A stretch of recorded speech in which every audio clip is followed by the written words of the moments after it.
a construction and real estate development company. Founded it with my late husband, Rick Bennett, 16 years ago. Or 35 years ago, I'm sorry. 16, and worked with him for 16 years. 22 years ago, he got leukemia and passed away. So I suddenly found myself, single working mom, owner of a family business, in the middle of a recession. Pretty tough time. You all, anyone who's lived to my age, and I'm proudly 62 years old, has learned that life presents us with challenges. And it's during those challenging times that we have to dig deep.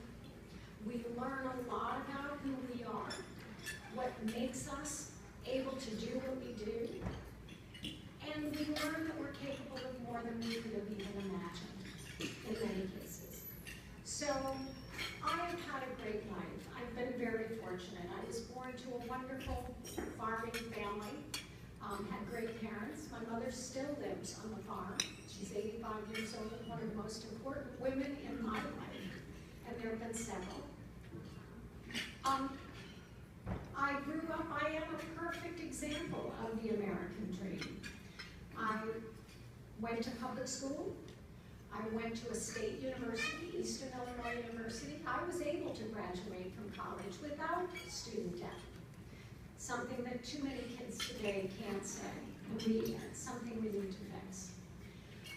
I met and fell in love with a young man, and that's how I got here to Northern Virginia.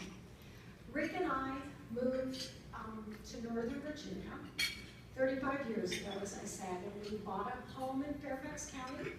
We started our family, had 3 little boys in 3 years. We didn't mess around.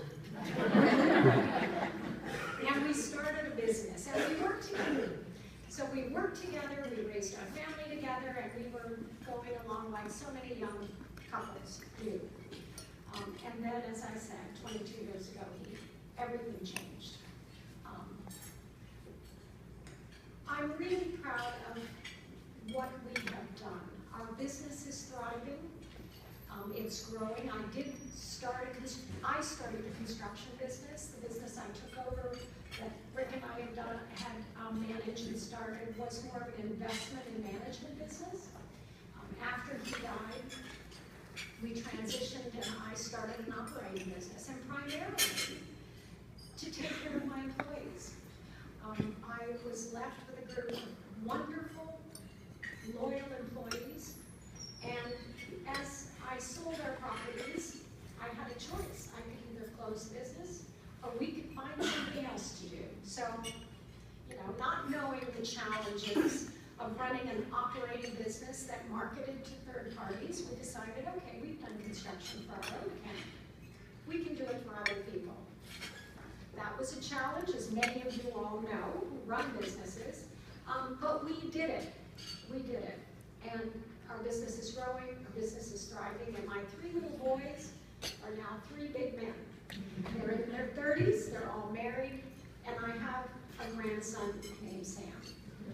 So life is good for me. I have been very fortunate in life in spite of its challenges. But I look around and I see that life is not so good for too many people.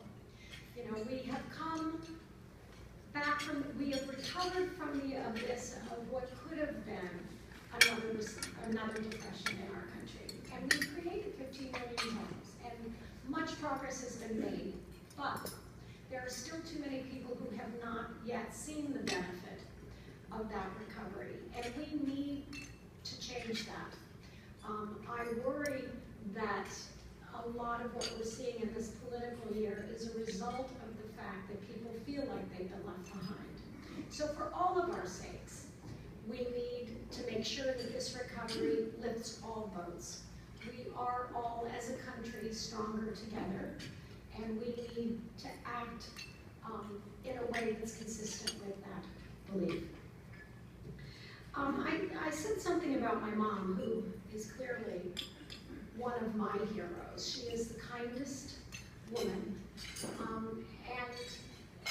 And best person I've ever known, and she is a hero to me. She's 85, she still lives on a farm, she lives independently, she's still taking care of everybody around her.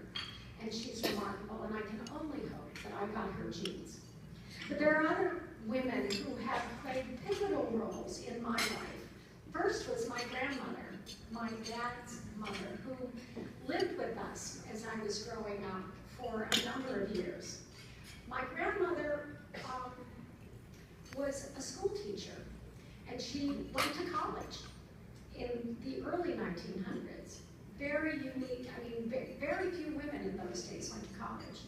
She taught at a one-room schoolhouse. She could quote poetry. She would always, be talking to you and break into some poem, and just remarkable intellect. She and my grandfather bought the family farms. They taught us hard work. They taught us, commitment, honesty, values, community, so many of the values that I continue having to, practicing today. My grandmother convinced me to go to college. I'm the only one of my siblings who graduated from college, and I'll never forget the day when I was in high school getting ready to apply, and she took me in. We walked up halfway up the attic stairs, and she sat me down on the attic stairs, and she said, "LuAnn, you need to go to college. It's going to open your world. It's going to open your life. You're going to meet so many people." And I cannot tell you how often in my life I'm so sorry that she hasn't been able to see the progression and what she started. So my grandmother was a huge influence on my life. My mother-in-law, Rick's mom, was a businesswoman. She ran some stores, retail stores. They owned a hotel in St. Louis. She ran the retail shops, the Selective Eye, and she did that. She kept the Selective Eye going well into her 70s. It transitioned into a personal shopping thing because she just could not buy retail. So I learned so much about business from my mother-in-law. She was a great mentor to me, and I miss her to this day. She and I remained great, great friends, even after her son passed away, my husband. And I then took over the role of taking care of her. So the most asked questions, so here I am today, I'm running for Congress. I have had a successful career. My kids are grown, they're all in good shape, nobody needs me anymore.